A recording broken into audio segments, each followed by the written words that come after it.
Bonsoir, Patrick Alonso. Oui, bonsoir, mère, c'est comment? Comment ça va? Ça peut aller toi-même. Oui, ça va. On va entendre ta voix tout à l'heure en train de négocier les contrats et tout. Qu'est-ce que tu as fait exactement? Qui as-tu recruté? Tu as payé qui? Et combien? Quel était ton rôle? Bon, tu sais que moi, je suis le promoteur des Africréa. Donc, il y a un peu la même mise sur tous les gens les acteurs du digital, les créateurs de contenu, blogueurs, influenceurs et tout. Donc, je reste un bon matin. On m'appelle, on me dit, salut, on veut travailler avec toi. L'absence se présente, je ne comprends rien. Je dis que, gars, moi, je comprends pas ce que tu me dis. J'étais en pleine préparation de mon événement. J'ai dit, je comprends pas, je ne sais pas, je sais pas qui tu es, je sais pas d'où tu sors. J'ai dit, c'est qu'est-ce que tu veux que je fasse concrètement? La personne tournée ne parvenait pas à s'exprimer. Au point où j'ai dit, qui t'a donné mon numéro? Il m'a donné le nom de la personne et effectivement, je connaissais la personne. J'ai dit, je veux parler avec la personne, il était la personne. J'ai dit à la personne, mais celui-ci, c'est qui, il veut quoi? La personne me dit que mon frère, j'ai justement donné le numéro parce qu'il me dérange depuis le matin et tout. J'ai dit, mais qui m'explique exactement ce qu'il veut parce que moi, je ne veux pas me retrouver dans les choses que je ne connais pas et tout. C'est comme ça donc le monsieur me dit qu'il est l'envoyé du PDG de OneXBet. Le PDG de OneXBet, il dit le PDG de OneXBet, c'est pas un russe, c'est pas une entreprise russe. Parce que moi j'ai eu à travailler j'ai travaillé à la maison OneXBet, mais moi j'ai travaillé à la base de la Russie, avec les gens de la Russie. Donc quand on me dit que le PDG c'est un russe, c'est un Camerounais, je ne comprends pas. Il me dit non, Attends un peu, laisse-moi. Alonso. Attendez. Non. Arrêtez ça. Je me t'avais publié tout ça, hein. Bah, vous n'avez pas vu. C'est lui. Propre. Arrêtez ça. On n'a même pas commencé. Arrêtez ça. Ce gars est allé en prison.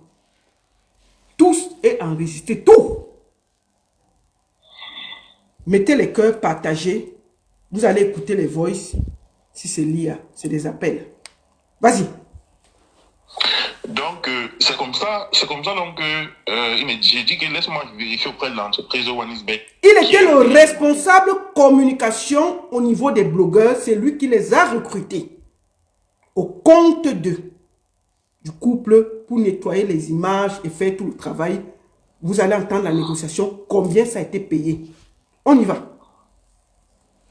Donc, c'est comme ça donc que j'appelle un gars de l'entreprise OneXBet. Je lui dis, gars, il y a quelqu'un qui me contacte que votre boss, je demande le nom du boss, la personne me dit.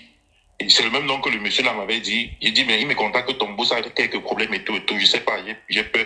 Le gars même de OneXBet me dit que, gars, il faut faire attention au type là. Le monsieur qui te contacte là, qui dit qu'il faut être prudent. La personne me dit qu'il faut être prudent parce que c'est un terrain très glissant.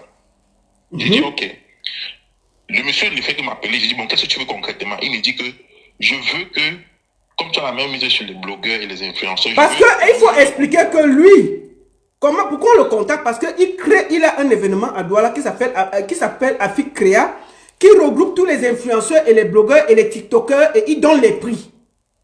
Et il a déjà travaillé avec OneXBet qui est son sponsor et on le recrute pour donc prendre tous ces blogueurs et ces influenceurs pour travailler pour le couple Jay-Z et Beyoncé de Balengou. Voilà comment lui fait son entrée parce que c'est lui le promoteur et il a la même mise sur les promoteurs, les blogueurs et les TikTokers parce qu'il donne les prix. On y va. Donc, c'est comme ça donc que il me dit qu'il veut recruter les blogueurs et les créateurs de contenu avec lesquels ils vont travailler. Je dis leur rôle c'est quoi? Il me dit que la seule chose qu'ils doivent faire c'est que si on leur donne des choses compromettantes contre bien nous, eux ils refusent de poster. Écoutez, C'était ça. donc ton rôle c'était quoi? Si on les donne, Attends, ton rôle c'était de recruter les influenceurs. Leur rôle était de faire quoi exactement? Leur rôle était d'intercepter toutes les choses compromettantes contre Steven Bino. C'était ça le rôle. Si on vous contacte de poster quelque chose contre ce monsieur, refusez de poster et signalez-nous. Donnez-nous les contacts de ceux qui ont posté et tout, on va les tracer. On va les traquer. C'était ça le truc. C'est comme ça donc que je dis, ok. Et il dit que ces gens-là vont aussi veiller sur Internet. S'il y a un truc contre le boss, ils font la capture d'écran de la personne qui a publié. S'ils ont les informations sur la personne, ils donnent. C'était ça le truc. J'ai dit, bon, ok. On va les traquer. Pour moi, c'est pas un truc aussi grave. Si on te paie pour que si on te donne un truc quand quelqu'un de poster, tu ne postes pas. Pour moi, c'est normal. C'est comme ça que j'entre en contact avec les blogueurs, j'ai négocié et tout. Tu avais contacté qui à l'époque? Tu avais contacté qui? On m'a arrivé, j'ai négocié le monsieur. J'ai dit que bon, il faut que tu donnes, il faut que vous dites, il faut que tu donnes 2 millions et tout. Il m'a dit 2 millions, tu connais même avec qui tu as fait. Tu as fait au bout de One et tout. Et moi, je veux top. Il dit que lui aussi il veut top. Et j'ai dit, tu veux top comment? Il dit que non, en donnant le prix, vous donnez le prix en sachant que j'aurai ma part sur ça. Et tout. Moi, je croyais que c'était une histoire même de 5-10 blogueurs. Il m'a dit qu'ils veulent au moins une cinquantaine de blogueurs. Ils veulent toute la toile. J'ai dit, bon, ok. Il faut donner donc 5 millions pour ça. Il me dit, ok. Il me dit qu'il va aller demander plus. Il me dit, quoi qu'il y a un truc comme ça, il me dit qu'il doit aller demander plus. Je me souviens, mais ça fait longtemps. J'ai dit, de toute façon, il faut venir avec 5 millions et tout. Comme ça, le monsieur dit oui. Et moi, il me dit, commence à contacter les blogueurs et tout. J'ai dit, non, je veux me rassurer d'abord que l'argent soit là, qu'il y a l'argent et tout. Avant d'entrer en contact, il n'y a pas de souci. Comme ça, qu'il part, il prend l'argent. Il prend sa part sur ça. Il a pris 5 millions. Oui, il a pris 5 millions. Et lui, il t'a remis combien exactement? Il m'a remis 3 millions 5. Il voulait me remettre 2 millions, il prend de 3 millions. J'ai dit non. Ça ne peut pas se faire parce qu'il doit payer ces gars, il doit avoir ma part, mon cachet sur ça aussi. Donc tu peux prendre les 5 millions, tu vas me donner 2 millions. Donc finalement, il m'a remis 3 millions 5, il est resté avec 1 million 5. C'est comme ça que j'entre en contact avec les blogueurs. Ils étaient tellement nombreux. Il y avait un blogueur qui s'appelait Culture Camerounaise à l'époque là. Je le contacte lui, je contacte le fils du Japap. Je lui ai dit, rassemblez-moi tous vos collègues. Je négocie avec des gars et eux, ils relaient, ils payent tous les autres blogueurs que vous connaissez là. Il y a une longue liste là. Et tous là, je les connais, je ne peux pas nier. Jusqu'aujourd'hui, là, si on passe sur les pages, on va voir les publications qu'ils faisaient pour vanter Mbieno et c'est moi qui les avais payés pour ça. Ils sont tellement nombreux. Il y avait de notre côté les blogueurs qui étaient contre Mbieno. Il y avait le Fungo, c'est le Foucault là. Le Foucault officiel. Oui, il y avait les Franco et tout de leur côté. Eux là, je les appelais, je les payais pour qu'ils suppriment les publications qu'ils faisaient contre le boss et qu'ils fassent des publications plutôt pour se laver son image en fait. Pour contredire ce que Jumento postait. Et en ce qui concerne Jumento, il était question d'éradiquer ses pages sur Facebook. Il était question mais le rôle de Jumento vient après parce que là au départ c'était de payer les gars pour qu'ils ne prennent pas les éléments compromettants. Le rôle de Jumento vient c'est quand j'ai commencé au travail qui me dit qu'il faut qu'on enlève la page de Jumento. Il exige qu'on doit enlever la page de Jumento. Il a trouvé une solution et tout. Je contacte Arsène Capture que tout le monde connaît dans le milieu. Je dis ok. Je lui explique. Arsène Capture demande 15 000 € pour enlever la page de Jumento. Je les transfère le voice, je les transfère, il ne parle même pas, je les transfère seulement le voice de Arsène Capture. Il y a tous les voices là jusqu'aujourd'hui. Il y a tout, les appels enregistrés, tout. Attends, excuse-moi, c'est quel Franco? Franco le Mignon.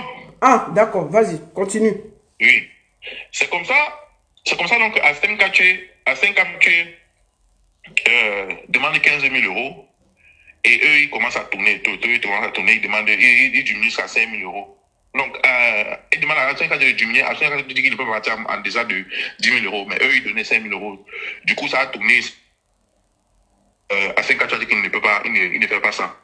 Tu comprends? Ce qu'Arsène Capture faisait plutôt, c'était de supprimer les vidéos, les lives de Hubert Jonan. C'est ce qu'Arsène Capture faisait. Donc on le payait et lui supprimait les lives de Hubert Jonan.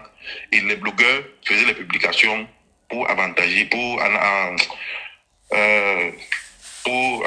l'avantage de Mbieno. Le seul blogueur qui a résisté, et j'ai les voices, parce qu'il y avait, je sais pas, il y avait une tontine que Muriel Blanche bouffait, et ça l'avait tellement énervé. Il y a les voices où le gars me dit que Muriel Blanche, c'est la go de mon boss. Et il faut laver son image. Ce qui dit sur Internet, elle est mal pour ça, il faut qu'on enlève ça. Papa Zozo avait publié, et ils ont exigé que Papa Zozo doit supprimer ça. J'ai contacté Gabi Jason, qui était le gestionnaire de Papa, le manager de Papa Zozo à l'époque. J'ai expliqué la situation. J'ai dit, Mola, l'affaire-ci est dangereuse pour vous. Il faut supprimer ça. Gabi Johnson, j'ai le voice où on écoute Gabi Johnson qui dit que je ne supprime pas. J'appelle d'abord Jasby. Il m'a dit qu'il devait appeler Jasby, c'était le majeur mieux à l'époque pour comprendre pourquoi on les a dit de supprimer les choses sur la page. J'ai dit que, man, c'est un terrain très glissant. Supprime. Et Gabi Johnson dit que s'ils veulent partir n'importe où, non, on part, non, on ne supprime rien. J'ai les voix, je ne suis pas en train de mentir. Hier, je me suis assis. Hier, je me suis assis parce qu'il y a eu des rumeurs de ce que Pifou est en train de manigancer. Donc, hier, je me suis assis. Encore, j'ai pris mon coffre, mon disque dur. J'ai encore recherché tout ce que j'avais. Il avait envoyé ça depuis les années là. Depuis l'année là. J'ai recherché encore tout. J'ai vu qu'il y avait des choses que moi, je ne savais même pas que j'avais. Parce que j'avais mon téléphone là, quand on m'appelait, ça faisait l'enregistrement automatique. Donc, j'ai pris mon temps de tout retrouver, toutes les photos, tous les captures, tous les voices. Donc, Gabi Jason dit qu'il ne supprime pas que si veut la n'importe où, ils vont se aller répondre là-bas. J'ai dit, ok. Il y a une fille en France, Reine de Saba, qui avait fait aussi une publication, je ne sais pas, contre Muriel Blanchot ou c'est contre lui, je ne sais plus trop. Eux, ils m'ont demandé l'adresse de la fille là. Ils m'ont dit que je dois faire sauter son compte de TikTok et que je dois donner son adresse et tout et tout. Je ne la connaissais pas, je jure. J'entre dans son compte, je vérifie, je dis qui c'est. Quand je défile, je vois dans son compte une vidéo où elle remercie quelqu'un qui l'a aidé à récupérer son compte TikTok parce que les informations du milieu avaient fait sauter son compte TikTok. Elle a réussi à récupérer. Quelqu'un l'a aidé, un petit a aidé à récupérer et elle a fait une vidéo pour remercier le petit. Je vois dans la vidéo là, je reconnais le petit. C'est un de mes petits. Je l'appelle, je dis, gars, dis à la Gossi de faire très attention, de supprimer la vidéo des gens là et de ne plus parler d'eux parce qu'elle est en danger. Il me dit c'est quoi, je lui explique. Il dit qu'on est en train de la rechercher, on est en train de chercher là où elle habite. On veut lui faire du mal. Donc dis-lui de ne plus parler d'eux et tout. Il me dit que, je lui dis qu'on peut même supprimer, si tu peux même supprimer son compte là, parce que c'est très dangereux. Le petit me dit que non, il ne peut pas supprimer son compte parce que dans son compte, il y a 7000 euros. Il y a 7000 euros dans son compte TikTok. Et je ne peux pas supprimer ça. Ce qu'elle peut faire, c'est que je vais parler avec elle, qu'elle supprime la vidéo là. Et je lui ai dit oui, dis-lui de supprimer la vidéo. Et il veut parler, il fait très attention à elle parce qu'on est en train de la rechercher, là où elle habite. Le petit a dit oui. Et il dit que même son numéro, si quelqu'un t'appelle n'importe comment pour lui mettre son numéro pour la publicité, il doit passer le piège.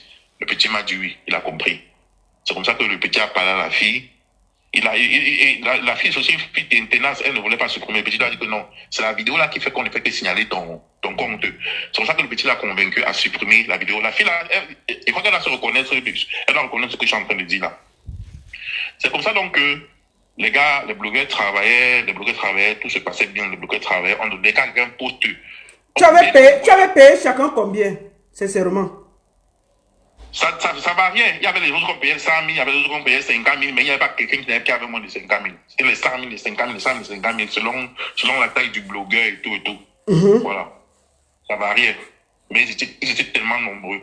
Et c'est comme ça qu'on fonctionnait. Maintenant, il y a quelqu'un qui a fait fuiter certaines images de Steven Bieno sur les réseaux, sur Snapchat. Et ces hackers, ces informaticiens ont intercepté. Les images là sont très graves, étaient très graves pour lui, pour sa position au pays.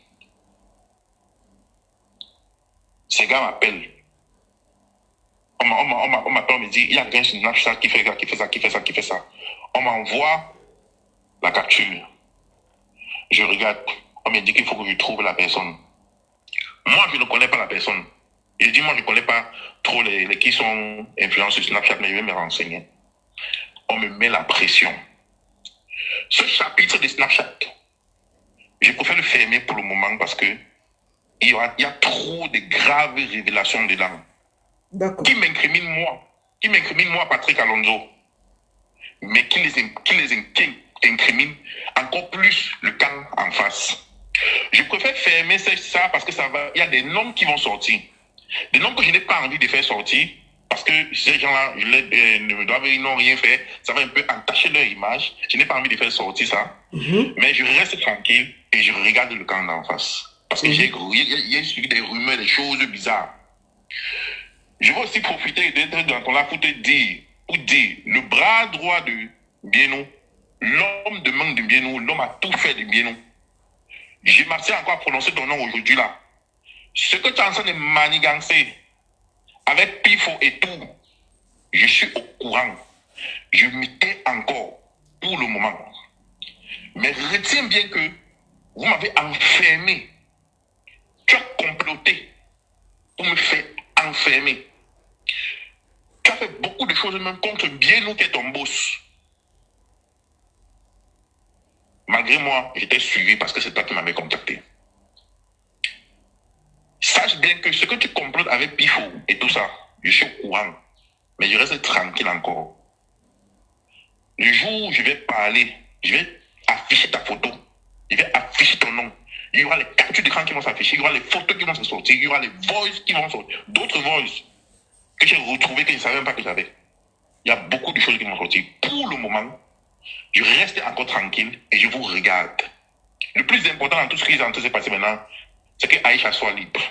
Il ne faut pas qu'on ait l'impression que je suis en train de vouloir régler mes comptes. Je n'ai plus de comptes avec quelqu'un. Vous m'avez mis en prison. Vous avez payé pour qu'on me donne 4 ans. Je me suis battu, je suis sorti, je me suis tué. Malgré le fait que vous m'avez harcelé quand je suis sorti, parce que vous ne vous attendiez pas à ce que je sorte, vous avez voulu qu'on me donne 4 ans. Je me suis tué, vous m'avez harcelé, je suis resté dans mon coin, j'ai fui. Je vais te dire pardon. Alors, ce n'est plus l'heure du pardon. Donc, pour le moment, je m'arrête à ce niveau. Non, pas que je m'arrête à ce niveau, je ferme le chapitre du Snapchat. Parce que le jour qu'on va rouvrir ça, il y aura de graves révélations qui vont m'incriminer, je le dis encore, mais qui vont davantage incriminer Steven Bieno, qui vont, toi, l'homme de main de Steven Bieno, te mettre nu devant tout le monde, qui vont, toi, il faut t'atomiser une fois. Il faut que je te dise bien, Pifo, tout ce que tu as en train de trafiquer, tout ce que tu trafiques, même quand j'étais en prison, quand tu disais aux gens que je vais faire 4 ans, me donner 4 ans, pourtant j'étais encore 7, tu savais déjà qu'on allait me donner 4 ans. Les captures là, on m'envoyait ça. Les voices, on m'envoyait. Mais je dis encore, pour le moment, je reste tranquille. Libérez Aïcha. Continuez votre route. Si ce que j'ai appris là, vous voulez faire, il n'y a pas de souci, vous allez faire. Mais sachez que moi, je vais sortir. Je vais donner mon droit de réponse. Moi, ce que je vais dire, c'est que, comme on dit souvent, quand tu traites avec un criminel, même si tu n'es pas criminel, le sang que lui, là, il verse là, ça te touche.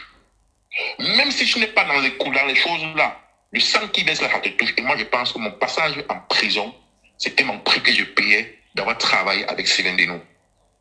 Et puis, toi, tu n'as pas encore payé ta part. Mais Steven Bieno a proposé 5 millions.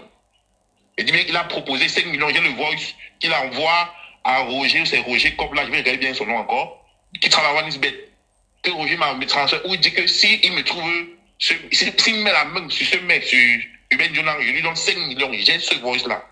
Mais j'ai dit que je ne fais pas, ça, on ne va pas contacter pour ça, on va contacter pour payer les gens, pour qu'on ne publie pas contre lui, on ne va pas contacter pour monter, pour qu'on tue les gens. Moi, je ne suis pas un criminel, je n'entre pas dans ça. J'avais refusé. Mais toi, tu as fait pire. Tu as payé pour qu'on arrête les gens. Tu as payé pour qu'on tue. Tu as comploté contre beaucoup de personnes. Même contre la reine de Saba, tu as comploté. Je dis encore, ta page, je m'étais encore, je regarde. Je sais que mon passage en prison, c'était quelque part mon prix que j'ai payé d'avoir été frotté à Steven. J'ai payé mon prix, je suis sorti, vous m'avez harcelé. Je suis resté tranquille, c'est silencieux. Vous dites seulement pardon, non, je ne veux pas de problème, non. Bon, tu peux citer quelques noms, tu as déjà cité quelques noms et tout, Papa Zouza, c'est toi qui l'as payé? Non, c'est pas moi. Papa Zouza, par contre, Papa Zouza, lui, il entre dans il commence à travailler lui, quand moi je suis plus avec lui. Parce que quand il me paye, quand il insiste qu'il veut que Papa Zouza poste là, le voice que vous avez écouté là, il dit que Papa Zouza, James apprend à le poster. Papa Zouza avait tellement peur de lui. Papa Zouza, il croit qu'il était en Chine la période de l'été où il a dit que, gars, la fesse là me fait peur, pardon. Cause avec Gabi. Gabi, lui, l'avait accepté, il avait dit que non, on va poster, mais d'une manière stratégique. Papa Zouza, lui, il avait peur. Donc, ce n'est pas moi qui paye Papa Zouza.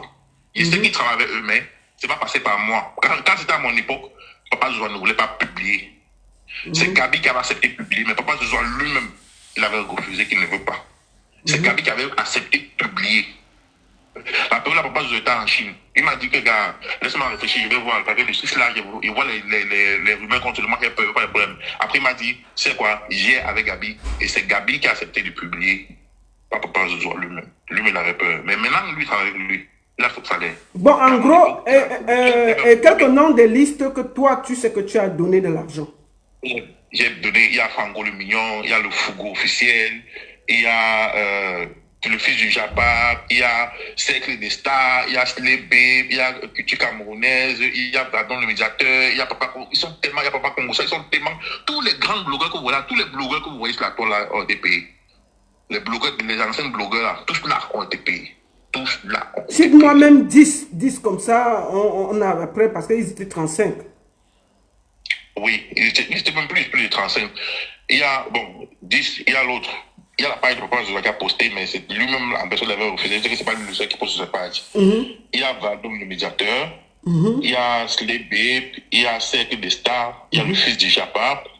Il y a Papa Congosa. Il y a le Fougou. Il y a Franco. Il y a qui d'autre. Ils sont nombreux. Il y avait les Fair Play. Fair Play Entertainment, comme ça là. Il y avait ou c'est Étoile des Stars, ou c'est quoi. Ils sont nombreux, vraiment. Ça fait longtemps, je me souviens plus du tout. Mais ils sont tellement nombreux. Ils sont, si je fouille bien, je verrai. Parce que les deux personnes qui payaient tout le monde, il y a 17 il y avait le fils du Japap et il y avait Culture Camerounaise. Eux, je les payais à deux parce qu'ils étaient en contact direct avec eux deux. Je les payais et ils recrutaient les autres. C'est eux qui payaient les autres. Le Papa Joshua, il avait son contact direct. Il y avait le contact direct de Gabi. Je causais avec Papa Joshua directement et Gabi directement aussi. Je gérais avec eux directement. Franco, j'ai géré avec Franco directement. Le Fougou, j'ai géré avec le Fougou directement. C'est même là-bas que j'ai appris que le Fougou, c'est l'ami de classe, le camarade de classe de Steven Bino parce qu'ils ont fréquenté ensemble.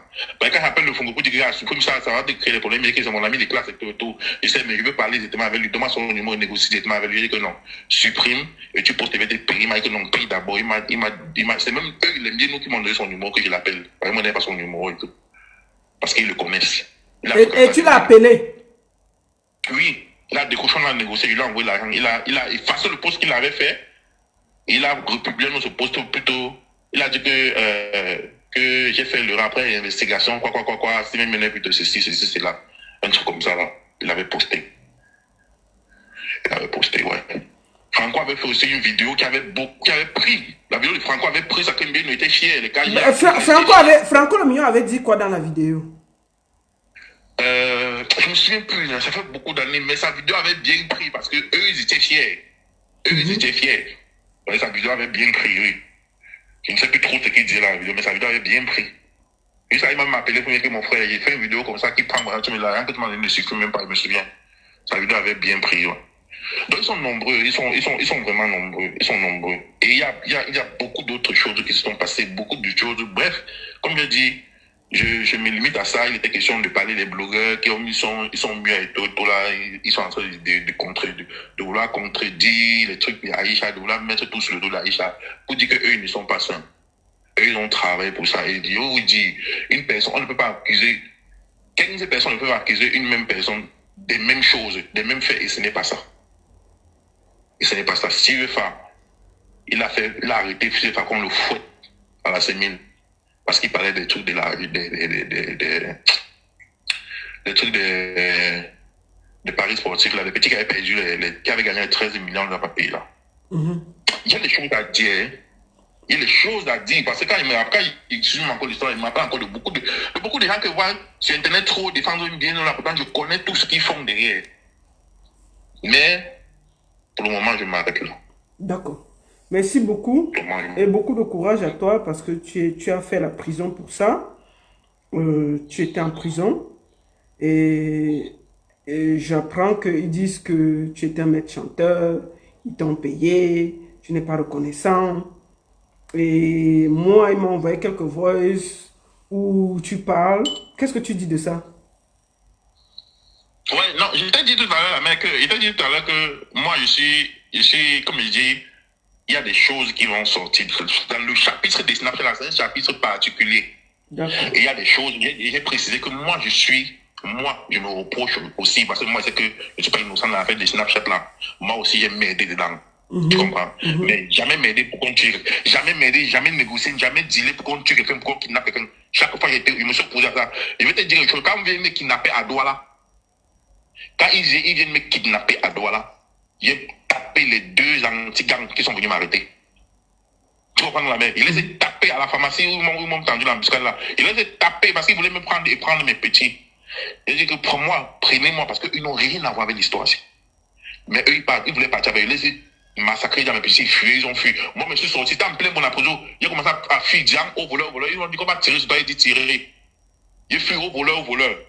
Et eux, les antiques, les gendarmes là, en civil là, se sont cachés, ils se sont arrêtés quand ils disaient au voleur en fuyant. C'est le garde de corps de Mbienou qui m'a dit qu'on va courir. C'est lui qui me poursuivait. C'est lui qui me poursuivait. Et comme moi, je suis gros, j'étais fatigué à un moment, la main, le souffle, il n'y avait plus le souffle. C'est comme ça que le gars vient. Et c'est ce qui me sauve parce qu'il y a un commissaire qui passait dans la voiture. Quand il a vu ça, c'est le commissaire qui m'est venu. Parce que si le commissaire ne venait pas, les gars pourraient même aller me tuer quelque part. C'est quand le commissaire dit que je veux voir votre ordre, votre mandat d'amener.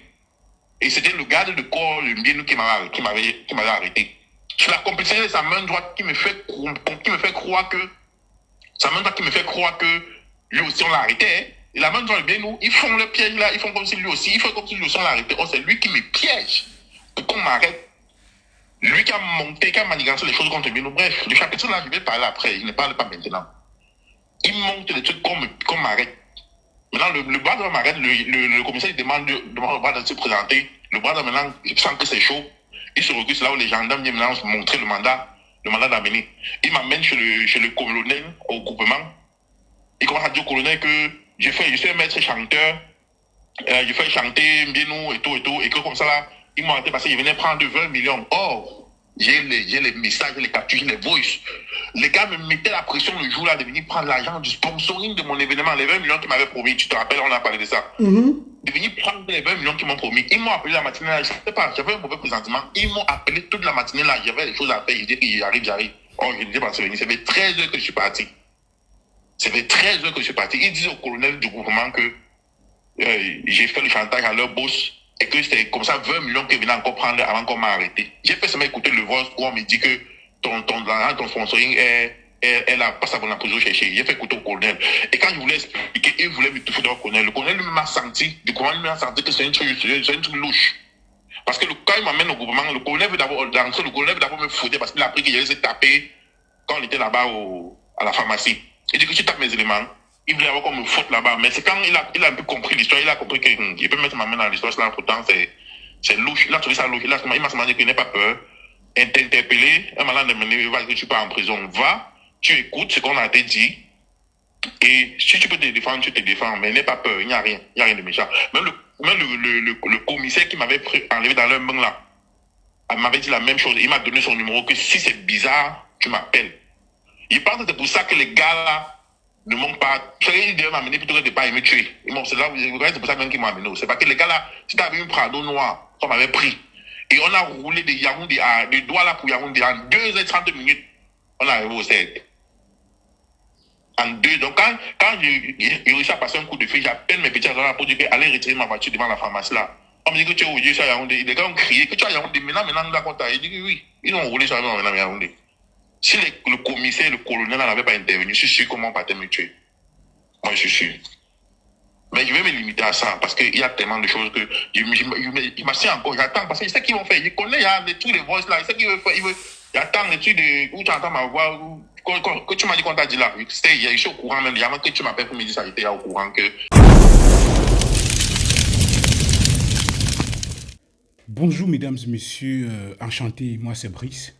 Si vous êtes nouveau ici, je vais vous demander de vous abonner et surtout d'activer la cloche de notification pour toujours rester alerté des prochaines vidéos. S'il vous plaît, faites comme ça. Je vous ai dit, mesdames et messieurs, dans cette affaire, si vous entendez quelqu'un prendre position de façon claire, ou bien qui donne des conseils à Aïcha d'aller signer un engagement, d'aller faire ceci, c'est-à-dire que tous ceux qui mettent la pression sur Aïcha là, ce sont des personnes qui sont de près ou de loin proches des plaignants. Quand je dis de près, c'est que ça peut être des personnes proches. De loin, ça peut être comme le monsieur, son nom, il s'appelle comment là? Patrick Alonso a cité ici là. De loin, proche, quand on dit proche de loin, ça dit il y a des ramifications, il gère des choses. Patrick Alonso a cité le nom de certaines personnes qu'on payait pour parler en bien, pour nettoyer, faire le nettoyage, tout. Ce sont les gens, ce sont les gens dont je dis, ils sont proches de loin. Mais lorsque vous regardez sur les réseaux sociaux, il faut faire très attention. Faites très attention, s'il vous plaît. Parce que je vais dire ceci aux blogueurs dont leurs noms ont été cités dans cet audio. Je ne suis pas en train de dire que ce que Patrick Alonso a dit est vrai, parce que moi, je n'étais pas avec lui. Il y a beaucoup de manipulations sur les réseaux sociaux. Il y a le nom des gens qu'on peut avoir dit juste pour les nuits, juste parce qu'on les garde dedans, ou bien parce que ça peut être possible. Et je ne suis pas en train de dire que ce que le monsieur Patrick Alonso a dit est forcément vrai. Eh bien, je voulais donner mon avis. Lorsque j'ai suivi ce live de Baron Suisse, ça m'a réconforté à un certain niveau. Parce que depuis que Aïcha Kamoise a été interpellée et qu'elle est sous enquête judiciaire, j'ai toujours dit ici, je l'ai toujours martelé. Il y a la justice. Laissez la justice faire le travail. Ne mettons pas la pression sur la justice. Que tel magistrat soit corrompu ou pas, laissons la justice. Dans ce pays, il y a des gens qui font leur travail de façon digne. Tout le monde n'est pas gâté. Il y a des personnes qui font leur travail de façon digne. Que ce soit au niveau des magistrats, que ce soit au niveau des policiers, que ce soit au niveau des officiers judiciaires, de police judiciaire et tout. Ils sont des gars qui sont encore propres et droits dans cette vie. Comme dans cette vie, il y a des blogueurs qui sont droits, qui sont incorruptibles et qui ils sont nombreux. Je ne voudrais pas m'attarder sur un nom qu'on a cité dans les noms des blogueurs qui ont été cités ici. Parce que ça ne me concerne pas, ça ne me regarde pas. C'est leur vie, en fait. Ils sont sur les réseaux sociaux, parfois, pour manger, ils ont besoin de faire certaines choses qu'il ne faut pas. Mais bon, bref, c'est pas mon truc, en fait. Mais ce qui m'a réconforté, c'est parce que je l'ai toujours dit ici. Lorsque je vois des personnes qui mettent la pression sur Aïcha de signer un engagement, pourtant le dossier est entre les mains de la police. Même quand le dossier est entre les mains de la police, ils sont en train de mettre la pression sur Aïcha, que Aïcha signe cet engagement. Parce que il y a les politiques qui vont se mettre dedans pour pouvoir envoyer un message aux gens qui passent le temps à diffamer et tout. C'est-à-dire qu'on veut se servir d'une action, ne pas dire le droit parce qu'on veut envoyer un message à l'opinion publique. Non. C'est-à-dire que même dans le cas, les gens veulent que, ils sont en train de dire qu'il faudrait que ce soit une leçon, elle paye pour tout le monde et tout. C'est-à-dire qu'ils veulent que même si elle a raison, que l'État se sert de cela pour faire peur à ceux qui diffament les autres personnes. Et c'est là où il y a injustice. J'aimerais donc dire ceci à ceux dont leurs noms ont été cités. Que ce soit vrai ou que ce soit faux. Je ne veux pas savoir si ce soit vrai ou si ce soit faux, ça ne m'apporte rien du tout. Faites très attention. Faites attention avec vous et avec les gens avec qui vous traitez. Il n'y a jamais de fumée sans feu. Mais j'aimerais dire ceci. La phrase que j'aimerais dire, c'est quand tu passes à côté du pressoir à huile rouge, je veux répéter. Lorsque tu passes à côté du pressoir à huile rouge, si tu ne fais pas attention, l'huile rouge là va toucher ton habit et on va voir. Vous savez que l'huile rouge, quelle que soit la couleur d'habit que tu portes, en dehors que ce soit le noir, même si tu portes le noir, on va voir qu'il y a une tache. C'est ce qui vient de se passer dans ce direct que vous avez suivi là, l'extrait. J'aimerais répéter, hein. Quand tu passes à côté d'un pressoir à huile rouge, si tu ne fais pas attention, l'huile rouge va te toucher. Et ça va te salir. L'huile rouge a sali certaines personnes. Même s'ils sont passés qu'à côté. Même s'ils passaient, ils empruntaient seulement la route là pour passer. Même s'ils ne se sont pas arrêtés pour prendre un peu d'huile rouge pour partir avec, ça les a touchés. Donc faites attention. Ça, c'est ce que je veux dire.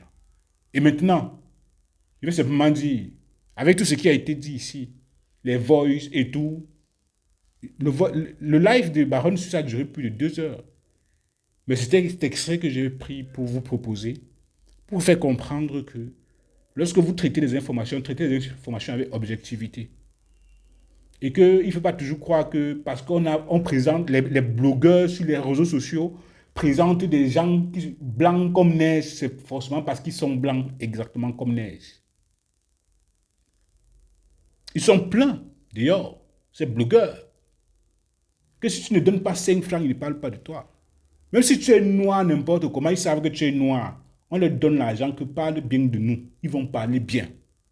C'est la raison pour laquelle les blogueurs sont mis à contribution pour vous manipuler. Dans cette affaire d'Aïcha Kamwa, il y a beaucoup de manipulation.